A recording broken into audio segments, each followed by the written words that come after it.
बदलते मौसम के साथ लगातार बढ़ रहा है बीमारियों का खतरा। छोटे बच्चों में ज्यादा देखी जा रही हैं बीमारियां। पूर्वी दिल्ली के डॉक्टर्स से की खास बातचीत।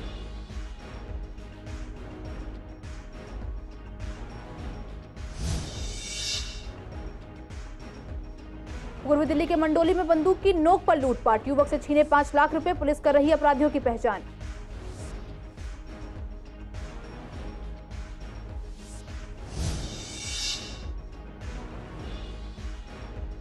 शाहदरा साइबर सेल टीम ने 7 जालसाजों को किया गिरफ्तार। फर्जी वेबसाइट के जरिए करते थे ठगी। आरोपियों के खिलाफ पहले से दर्ज है 2100 मामले।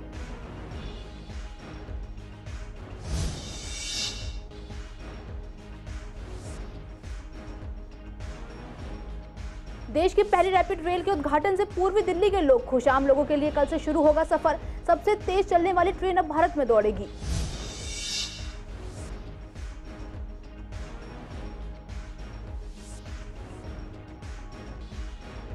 शाहदरा के नॉर्थ जोन ऑफिस में सफाई कर्मचारियों ने किया धरना प्रदर्शन। हजारों की संख्या में सफाई कर्मचारी रहे मौजूद। अब कर सकते हैं हड़ताल।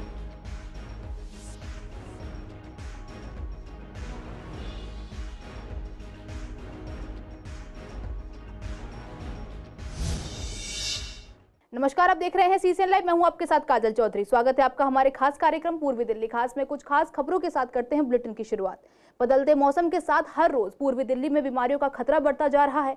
ऐसे में किन बीमारियों का खतरा बढ़ रहा है और कैसे खुद को सुरक्षित रखा जा सकता है, इस बारे में जब हमने डॉक्टर गौतम सिंह से बात की तो उन्होंने बताया कि बदलते मौसम में डेंगू, मलेरिया, चिकनगुनिया, टाइफाइड जैसे बीमारियां आम निकल रही हैं। इसकी वजह से हम देख रहे हैं कि जो ब्लड प्रेशर, शुगर के मरीज हैं उनकी भी ब्लड प्रेशर, शुगर अनकंट्रोल्ड हो रही है। साथ साथ छोटे बच्चों के अंदर बुखार, नाक का ब्लॉक होना, कान और नाक के इन्फेक्शन होना, यह भी आजकल बहुत देखा जा रहा है। और डिहाइड्रेशन की वजह से बुजुर्ग लोगों के अंदर किडनी की प्रॉब्लम्स भी बढ़ती दिखाई दे रही हैं। तो सबसे ज्यादा जरूरी है कि सबसे पहले अपने आप को इन्फेक्शन और फीवर से बचाएं, जिसके लिए घर के खाने का ही सेवन करें। वहीं डॉक्टर कुमार गांधी ने बताया कि मौसम बदल रहा है, ऐसे में कभी सर्दी तो कभी गर्मी हो रही है, तो जरा भी परेशानी होने पर तुरंत डॉक्टर से संपर्क करें। देखिए, जो बदलता मौसम है इसके अंदर जो है आजकल dengue, malaria, chikungunya, typhoid, dysentery, diarrhoea, इस तरह की बीमारियां जो है वो आम निकल के आ रही हैं। इसकी वजह से हम देख रहे हैं कि जो ब्लड प्रेशर, शुगर के मरीज़ हैं उनकी भी ब्लड प्रेशर और शुगर जो है वो अनकंट्रोल्ड हो रही है। इसके साथ साथ जो है छोटे बच्चों के अंदर जो है वो बुखार, उसके बाद जो है वो नाक का ब्लॉक होना, कान और नाक के इन्फेक्शन होना, ये भी जो है वो आजकल बहुत देखा जा रहा है। और डिहाइड्रेशन की वजह से बुज़ुर्ग लोगों के अंदर किडनी की प्रॉब्लम भी बढ़ती दिखाई दे रही है। और साथ साथ अब जो थोड़ी सर्दी का मौसम आ रहा है इसमें हार्ट की समस्या भी जो है वो बढ़ जाती है। तो ये मौसम में केयरफुल रहना जो है वो बहुत ज़्यादा ज़रूरी हो जाता है। इस मौसम में अगर आप स्वस्थ रहना चाहते हैं तो सबसे ज़्यादा ज़रूरी है कि सबसे पहले अपने आप को इन्फेक्शन और फीवर से बचाएं।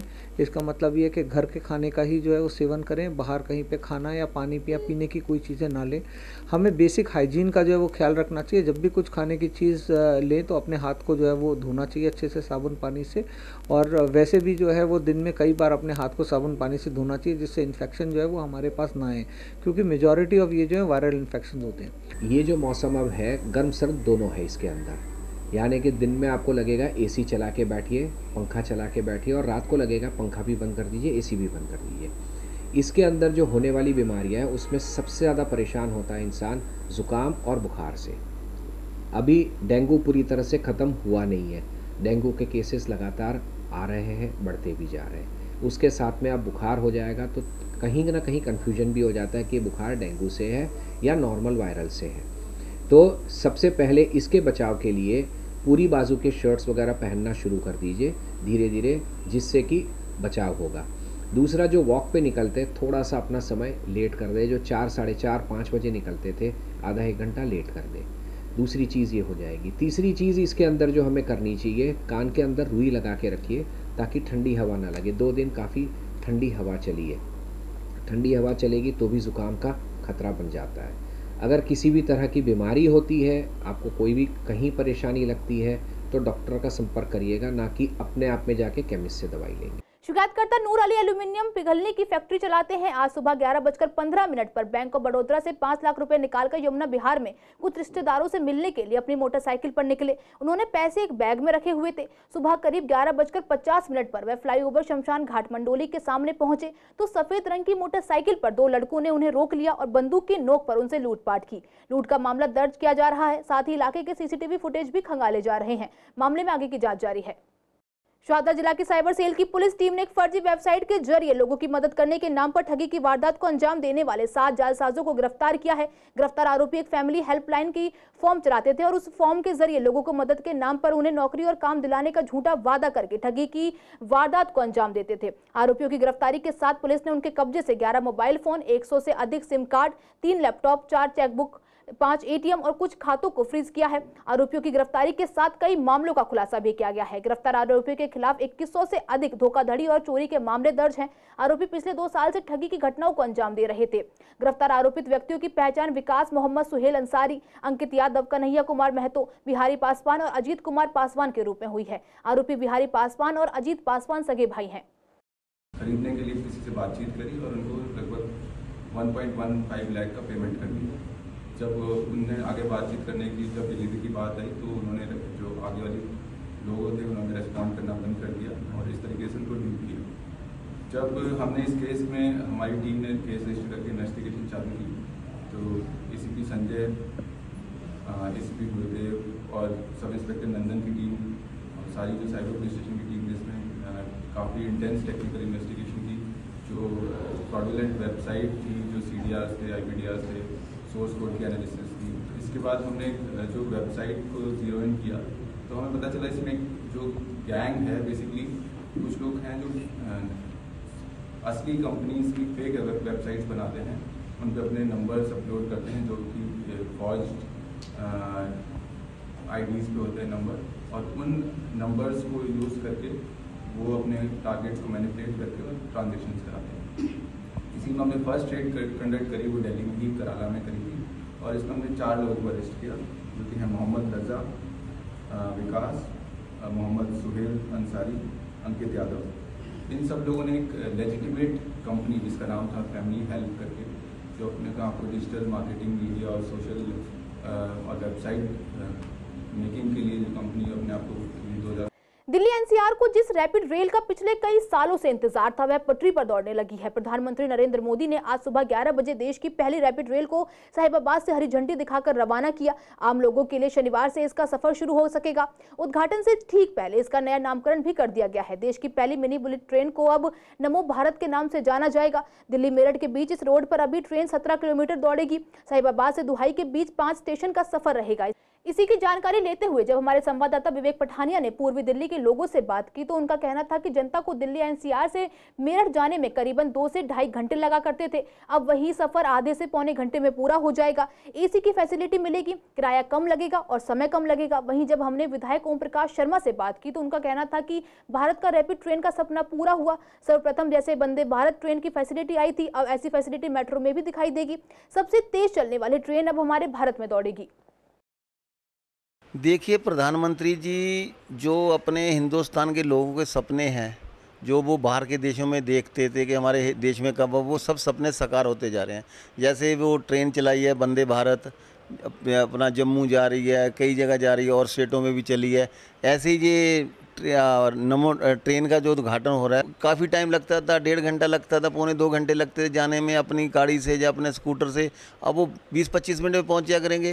जो लोकल पर्सन थे, जो डेली अप डाउन करते थे, जो ऑफिस आते थे, ओखला में नेहरू प्लेस के लिए आते थे, वो डेली सुबह बेचारे घर से 6-6 बजे चलते थे, रात को 12-1 बजे तक पहुँचते थे।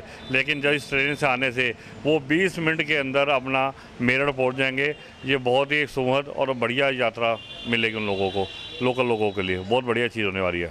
दूरी इसकी यही रहेगी, अभी तो इन्होंने स्टॉपेज कुछ किलोमीटर का बनाया है, अब धीरे धीरे आगे इसका बढ़ाते रहेंगे। और सबसे बड़ी बात है कि दिल्ली के जो ईस्ट दिल्ली के युवा हैं उन्हें बहुत फ़ायदा होगा। जैसे कई बच्चे मेरठ यूनिवर्सिटी में पढ़ते हैं या लोकल पढ़ते हैं, उन्हें जाना पड़ता था खुद ड्राइव करके, टाइम लगता था कॉलेज पहुंचने में।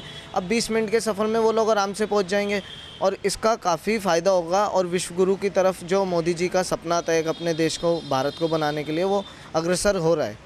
देखिए, पूरे देश और दिल्ली एनसीआर में द्रुत गति से विकास हो रहा है।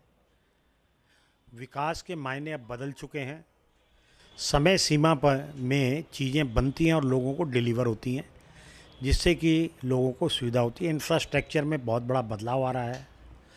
सड़कों में जहाँ जाने के लिए 8-8 घंटे लगते थे, वो रास्ता अब 4-4 घंटे में तय हो रहा है।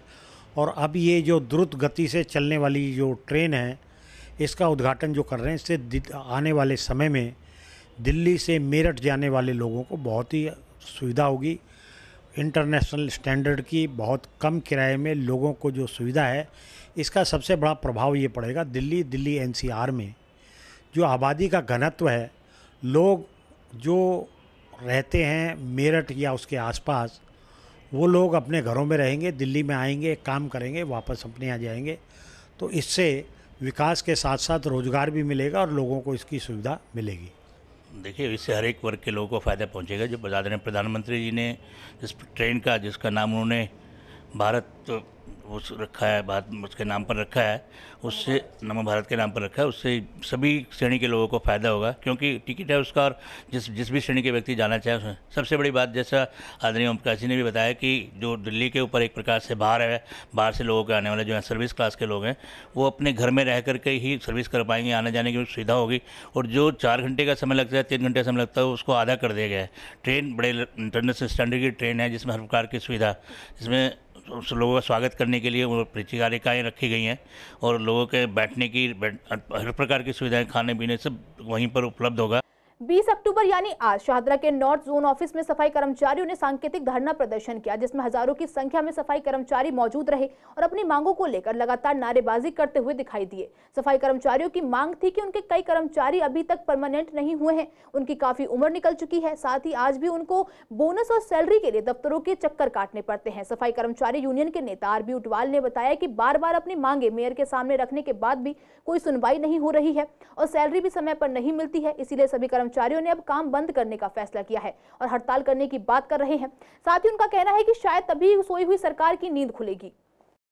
देखिए, वजह वही है, कच्चे कर्मचारी को पक्का नहीं किया जा रहा है। 3-3 बोनस हो गए हैं। जो 6 जून से हमारा प्रोग्राम चल रहा है सीएम आवास पर अनिश्चितकालीन धरना, उसी की श्रृंखला में ये शाहदरा नॉर्थ में आज विशाल प्रदर्शन किया जा रहा है, क्योंकि यहाँ जो फाइलें अफसर नहीं भेज रहे हैं पक्के होने वाली, उसको लेकर है। और जो समय पर इनका कच्चे कर्मचारी डीए बन रहा है, वो नहीं दिया जा रहा है। बोनस 3 हो गए, वो नहीं दिया जा रहा है। ये दौर चलता रहेगा आंदोलन का।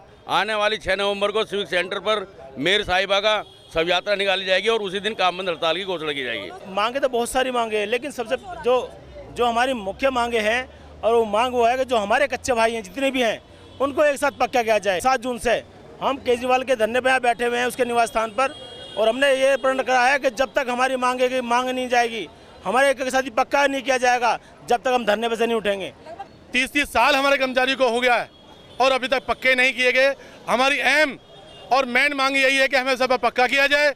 जितने कर्मचारी हैं, कई हजार कर्मचारी मर गए हैं, लेकिन इनके समझ में नहीं आ रहा।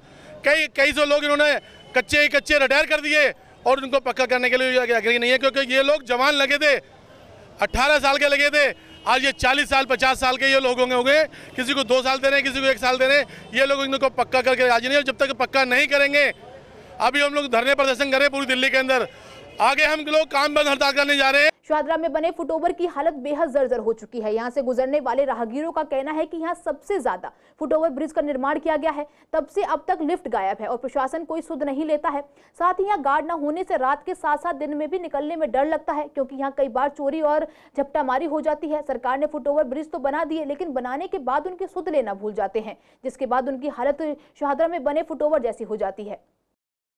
मैडम, इसका कोई देख रेखाव नहीं है। यहाँ आते जाते लोगों को बहुत परेशानी होता है। लोग बाग जो है यहाँ पे, मतलब इतना गंदगी है इसमें, बाथरूम जैसे बना रखा है इसको। और क्या बताएं, लिफ्ट खराब, चालू ही नहीं हुआ तो खराब कैसे हुआ? शुरू नहीं हुआ अभी तक। सामान पूरा नहीं है, सामान इसमें चोरी हो गया है। सामान है इसमें, है ही नहीं है। बाकी इसमें देखो, उसमें बाथरूम जैसे बना रखा है, कितने गंदगी है इसमें, इलेक्ट्रिक कर रखा है सारा। शाम इसमें की यहाँ भरा होता है, और यदि मौका लगे तो मोबाइल छीन लेते हैं।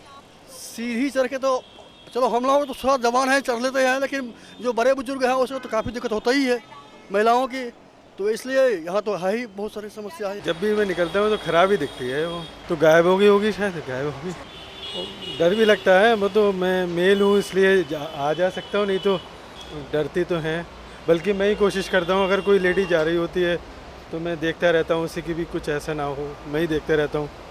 ये आप तो देख ही रहे हैं कि यहाँ पे जंग वंग लगी हुई है और यहाँ पे लिफ्ट की हालत तो बहुत ही ख़राब है और यहाँ पे है ही नहीं, पता नहीं क्या चुरा ले गई या टूट गई जो भी है।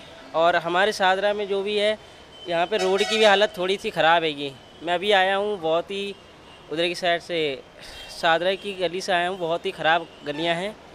इसमें सबसे पहले तो लिफ्ट की व्यवस्था होनी चाहिए थी और जैसे कि हम देख रहे हैं कि इसमें जंग वंग लगी हुई है, उसको सुधार करना चाहिए। वह जो इसमें आप देख रही हैं सीढ़ियाँ भी टूटी हुई हैं, वो भी सुधार होना चाहिए। बहुत है और सबसे बड़ी बात है यहाँ पे ये खुला हुआ है तो बारिश में बहुत परेशानी होती है और लिफ्ट नहीं है तो बड़े बुज़ुर्ग हैं, हाँ, और जो बड़े बुज़ुर्ग हैं वो भी नहीं आ पाते हैं और यहाँ पे सिक्योरिटी गार्ड होना चाहिए। बहुत डर लगता है, ये तो फिर भी खुला हुआ है, जहाँ पे थोड़ा बंद सा है वहाँ पे ऊपर कुछ गुंडे टाइप लोग रहते हैं, तो जो अकेले होते हैं उन्हें पकड़ लेते हैं, उनके फ़ोन वगैरह छीन लेते हैं और नीचे की तरफ भी है ऐसा ही। जनता को सड़क हादसों से बचाने के लिए सरकार अंडरपास, फ्लाईओवर और फुटओवर का निर्माण करती है जिससे कि सड़क हादसों में कमी हो सके, लेकिन इनका निर्माण करने के बाद सरकार शायद आंखें मूंद लेती है और इनकी मरम्मत की तरफ बिल्कुल भी ध्यान नहीं देती। फिलहाल मैं मौजूद हूँ शाहदरा पर बने इस फुटओवर ब्रिज पे, जहाँ आप देख सकते हैं हालत बेहद ख़राब है। यहाँ की जो लिफ्ट है, लिफ्ट के नाम पर सिर्फ यहाँ पर एक बॉक्स ही रह चुका है। यहाँ पर लिफ्ट का जो भी सामान है वो पूरा गायब हो चुका है। कई लोगों का मानना है कि ये जो लिफ्ट थी यहाँ पर उसमें चोरी कर ली गई है और शुरुआत से ही यहाँ पर इसकी व्यवस्था पूरी तरीके से नहीं की गई है। साथ ही यहाँ पर देखेंगे आप तो जो हालत है फुटओवर की वो बेहद जर्जर है। यहाँ पर हर तरफ जो है जंग लगे हुए हैं, पूरी जो शीट है काफ़ी जगह से गल चुकी है और हालत ऐसी है कि कभी भी कोई हादसा भी हो सकता है इसमें, क्योंकि पूरी जो यहाँ पर फुटओवर ही बनाया गया है यहाँ पर जंग लग चुका है और जगह जगह से जो शीट है वो गल रही है। साथ ही ऊपर दिखाएंगे कि यहाँ पर फुटओवर काफ़ी लंबा है लेकिन कोई शेड यहाँ पर मौजूद नहीं है, जिसकी वजह से बरसात हो, तेज़ धूप हो, यहाँ से गुजरने वाले लोगों को परेशानी ही होगी। साथ ही यहाँ पर लाइट की भी कोई व्यवस्था नहीं है और लोग मानते हैं कि शाम के समय यहाँ पर आने में काफ़ी डर लगता है। ये आप देख सकते हैं कि ये काफ़ी बड़ा फुटओवर है और शाहदरा पर जीटी रोड की तरफ जाने वाला ये रोड है और यहाँ से कई लोग गुजरते हैं, इस फुटओवर का इस्तेमाल करते हैं, लेकिन व्यवस्था के नाम पर यहाँ पर कुछ भी मौजूद नहीं है। लोग ये मानते हैं कि शाम के समय यहाँ पर गुजरना बुजुर्गों के लिए, महिलाओं के लिए बेहद खतरनाक हो सकता है, क्योंकि यहाँ पर स्नैचिंग हो जाती है फ़ोनों की, उनके पर्स छीन लिए जाते हैं, कई बार उनसे गोल्ड वगैरह भी छीन लिया जाता है। लेकिन उसके बावजूद भी सरकार ने यहाँ पर ना तो कोई गार्ड मुहैया करवाया है, ना ही कोई लाइट की व्यवस्था की गई है, जिसकी वजह से लोग काफ़ी परेशान रहते हैं। फुटओवर का इस्तेमाल करना भी चाहें तो मजबूरन कर नहीं पाते हैं, लेकिन जिनको रोड पार करना है और सुरक्षा को देखते हुए वो इस फुटओवर का इस्तेमाल करते हैं, लेकिन असुविधाएं जो है उनको बेहद ज़्यादा होती हैं। तो लोग यही चाहते हैं कि इस फुटओवर की मरम्मत की जाए और लिफ्ट का जो है इंतज़ाम जल्द से जल्द करके गार्ड की भी यहाँ पर व्यवस्था की जाए। कैमरा पर्सन ललित कुमार के साथ सोनिया शर्मा, CCM। दिलशाद गार्डन स्थित एच पॉकेट के एक फ्लैट में बने फोन के गोदाम में गुरुवार दोपहर आग लग गई। फायर ब्रिगेड की 3 गाड़ियों ने 1 घंटे की कोशिश के बाद आग पर काबू पाया। मौके से 72 वर्षीय वृद्ध रामस्वरूप छावड़ा का शव बरामद हुआ। शुरुआती जांच के बाद पुलिस का दावा है कि रामस्वरूप छावड़ा की मौत दम घुटने से हुई थी। सारा मामला सीमापुरी थाने का है। सूचना देते हुए डीसीपी शाहदरा ने बताया कि आग शॉर्ट सर्किट की वजह से लगी थी। कल दोपहर 1:40 पर आग लगने की सूचना मिली थी। फ्लैट का दरवाजा बंद होने की वजह से मृतक बाहर नहीं निकल पाए। पुलिस लोहे के दरवाजे को कटवा कर मृतक को नजदीकी जीटीबी अस्पताल ले गई। वहीं डॉक्टर्स ने उनको मृत घोषित कर दिया। रामस्वरूप छावड़ा अपने परिवार के साथ दिलशाद गार्डन एल पॉकेट में रहते थे। परिवार में 2 बेटे जानी और सौरभ हैं। उनका एच पॉकेट में भी एक फ्लैट है। उसके नीचे उनके बेटे जोनी ने मोबाइल का शोरूम बनाया हुआ है। मोबाइल रखने के लिए फ्लैट में एक गोदाम बनाने के साथ ही एक ऑफिस भी बनाया हुआ था। दिन में बुजुर्ग ऑफिस में रहते थे। दिल्ली के शाहदरा के बलबीर नगर में लेन देन के विवाद में बिजनेस पार्टनर ने 2 अन्य लोगों के साथ मिलकर रोहित जैन को तीसरी मंजिल की बालकनी से फेंक दिया। इसके बाद आरोपी नकदी और जेवर लूटकर फरार हो गए। गंभीर हालत में रोहित को जीटीबी अस्पताल ले जाया गया, जहां उसे मृत घोषित कर दिया गया। पुलिस ने हत्या और लूट का मामला दर्ज कर बिजनेस पार्टनर सतीश, हीरालाल और उसके बेटे नितेश को गिरफ्तार कर लिया है। पुलिस ने आरोपियों के पास से लूटे गए 1.41 लाख रुपए और जेवर, तमंचा और अन्य सामान बरामद कर लिया है। लोन की रकम न चुकाने पर सतीश और रोहित में विवाद था। हीरालाल से भी 10 लाख रुपए के लेन देन का विवाद चल रहा था। इसी बात पर हुए झगड़े उसे नीचे फेंक दिया गया। शाहदरा जिला पुलिस उपायुक्त रोहित मीणा ने बताया कि मंगलवार को शाहदरा पुलिस को खबर मिली कि बलबीर नगर में रोहित जैन को तीसरी मंजिल से नीचे फेंक दिया गया है। पुलिस मौके पर पहुंची तो पता चला कि रोहित को परिजन अस्पताल ले गए हैं। यहां पहुंचने पर उसकी मौत का पता चला। परिजनों का बयान लेकर पुलिस ने हत्या, लूटपाट समेत अन्य धाराओं में मामला दर्ज किया। पुलिस को पता चला कि रोहित का सतीश के साथ जींस का कारोबार था। 2 अन्य लोगों के नाम भी सामने आए। इसके बाद पुलिस ने सतीश, हीरालाल और नितेश की तलाश शुरू कर दी। बुधवार को सतीश और पुत्र गांधीनगर इलाके से दबोच लिया गया। सतीश ने बताया कि उसके खाते पर बैंक की क्रेडिट लिमिट 50 लाख थी। रोहित ने खाते से रुपए लेकर काम में इस्तेमाल कर लिए थे। वह रुपए नहीं लौटा रहा था। दूसरी ओर शर्ट का कारोबार करने वाले हीरा ने बताया कि रोहित ने उसे 10 लाख का लोन दिलाने की बात कहकर रुपए हड़प लिए थे। ये लगभग जो 17 तारीख के दोपहर में हमें पीसीआर कॉल आया था कि एक व्यक्ति है, उसको 3 लोगों ने उसकी जो छत से गिरने से मौत हो गई है। इनिशियल इसी तरीके का कॉल आया था। जब हम जीटीबी पुलिस हॉस्पिटल में गए तो वहाँ पे पाया गया कि एक व्यक्ति जिसका नाम रोहित जैन था, उसकी वो ब्रॉड डेड वहाँ मिला था।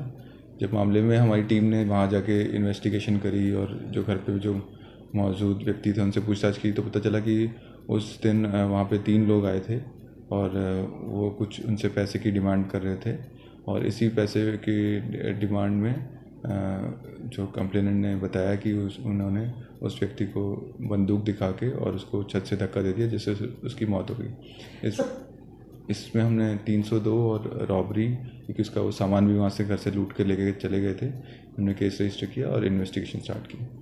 सर, जिस तरह से बताया जा रहा है कि कुछ लेन देन का मामला था, कुछ लोन का मामला था, वो किस तरह का है? बेसिकली लेन देन का मामला तो ये इसका इन्वेस्टिगेशन का पार्ट है। अभी जो इनिशियल इन्वेस्टिगेशन में जो आया है बेसिकली कि इनके बिजनेस रिलेशंस थे, कुछ लोन्स इन्होंने लिए हुए थे जिनको चुका नहीं पा रहे थे और उसमें वो रोहित जैन से पैसे मांगने आए हुए थे। जो एलिज्ड हमारे जो 3 एलिज्ड हैं, सतीश, हीरालाल और उसका बेटा नितेश, और इसी के तहत उनके घर से वो सामान लूट के ले जा रहे थे। इसमें से लगभग 1,95,000 रुपये वो और कुछ ज्वेलरी वहाँ से लूट के लेके गए, जो हमने रिकवर कर ली है।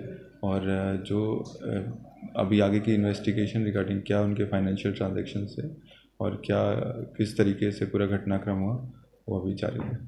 दिल्ली विश्वविद्यालय में एडहॉक टीचर्स यानी ऐसे टीचर जिन्हें कुछ समय के लिए नियुक्त किया जाता है, जिनकी नियुक्ति अब नहीं की जाएगी क्योंकि जो टीचर्स पहले से ही इन एडहॉक की श्रेणी में आकर नौकरी कर रहे हैं, पहले उन्हें उन खाली पड़े टीचर्स की जगह पर पक्का किया जाएगा। ऐसे में टीचर्स मानते हैं कि ये उन टीचर्स के लिए तो बेहतर है जो इस समय एडहॉक टीचर्स के पद पर काम कर रहे हैं, क्योंकि उन्हें अब पक्का कर दिया जाएगा। लेकिन जो शिक्षक इसके लिए आवेदन भरना चाह रहे थे उनके लिए समस्या बढ़ सकती है। शाहदरा जिले की पुलिस टीम ने एक ट्रक चालक को बंधक बनाकर ट्रक समेत 50 से 60 लाख कीमत की होजरी कपड़े की लूट के मामले को सुलझाते हुए 5 बदमाशों को गिरफ्तार कर 25 लाख के कपड़े, एक देसी कट्टा, एक जिंदा कारतूस, एक लूटा गया टेम्पो, एक अर्टिगा कार और ट्रक को बरामद कर लिया है। शाहदरा जिले के डीसीपी रोहित मीणा ने बताया कि सोमवार तड़के सूचना मिली थी कि गांधीनगर कपड़ा बाजार के कारोबारी का कपड़ा लेकर जा रहे ट्रक को बदमाशों ने सीमापुरी इलाके ड्राइवर को बंधक बनाकर लूट लिया। इसके बाद सीमापुरी थाने में मामला दर्ज किया गया और घायल ट्रक चालक के अलीगढ़ के पास फेंके जाने का पता चला। पुलिस ने चालक के इलाज के बाद उससे पूछताछ की तो पता चला कि अर्टिगा कार लूटे गए ट्रक के आसपास थी। उसी कार के माध्यम से पुलिस लुटेरों का तक पहुंच गई। शाहदरा डिस्ट्रिक्ट के सीमापुरी पुलिस ने डकैती के मामले में 5 आरोपी को गिरफ्तार किया है। ज़्यादा जानकारी के लिए जिले के कप्तान रोहित मीणा साहब मेरे साथ मौजूद है। ज़्यादा जानकारी।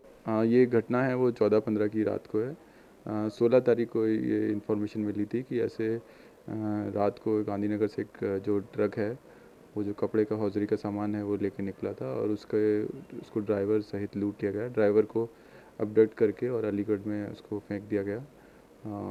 जब ड्राइवर को हमने मेडिकल एग्जामिन करने के बाद एग्जामिन किया तो उसने ये बताया कि एक गाड़ी आई थी और उसमें से कुछ लोग निकले, उन्होंने उसको पिस्टल दिखा के ट्रक उन्होंने अपने पास ले लिया और काबू में लिया और जो खुद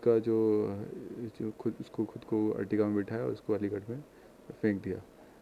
इसमें हमारी टीम ने जो एसीपी अक्षय हैं, एसएचओ विनय, इंस्पेक्टर पंकज, अजय और सब इंस्पेक्टर भुवनेश्वर, इनकी टीम ने पूरे दिन और रात मेहनत करके और इसमें हमने 5 एक्यूज़ को अरेस्ट किया है। लगभग 80% हमने जो लूट का सामान था वो रिकवर कर लिया है। जो इम्पोर्टेंट बात यह है कि इसमें जो एक्यूज़ड हैं वो बहुत ही डेस्परेट क्रिमिनल्स हैं। 2 तो इसमें BC हैं जिनकी जो 16 और 19 इन्वॉल्वमेंट्स हैं, जो कि गुलफाम और डीके जो है, और साथ ही साथ जो बाकी 3 एक्यूज़ हैं वो भी इंटरस्टेट ही हैं, वो अमरोहा, अलीगढ़ इनके को बिलोंग करते हैं। तो इन्होंने मिल के इसमें एक बहुत ही सेंसेशनल लूट को अंजाम दिया, और जो घटना में जो टेम्पो जो लूट हुआ है, अर्टिगा गाड़ी जो यूज़ हुई है, वेपन जो यूज़ हुआ है, साथ ही साथ जो हौजरी का सामान जो लूटा गया वो सब रिकवर कर लिया गया है। कुछ एक्यूज़ इसमें अभी बचे हुए हैं जिस पे हमारी टीम काम कर रही है। वहीं आपको बता दें कि एसएचओ विनय यादव के नेतृत्व में एक टीम का गठन हुआ, जिसको पूरा करने में जो क्रैक टीम ने उन्होंने सभी आरोपी को गिरफ्तार कर सलाखों के पीछे डाल दिया है। वीडियो जर्नलिस्ट अतुल भारद्वाज के साथ मोहित शर्मा, सीसीएन लाइव, दिल्ली। आज के लिए इस बुलेटिन में बस इतना ही। हर रोज ऐसी नई खबरें देखने के लिए देखते रहिए सीसीएन लाइव। नमस्कार।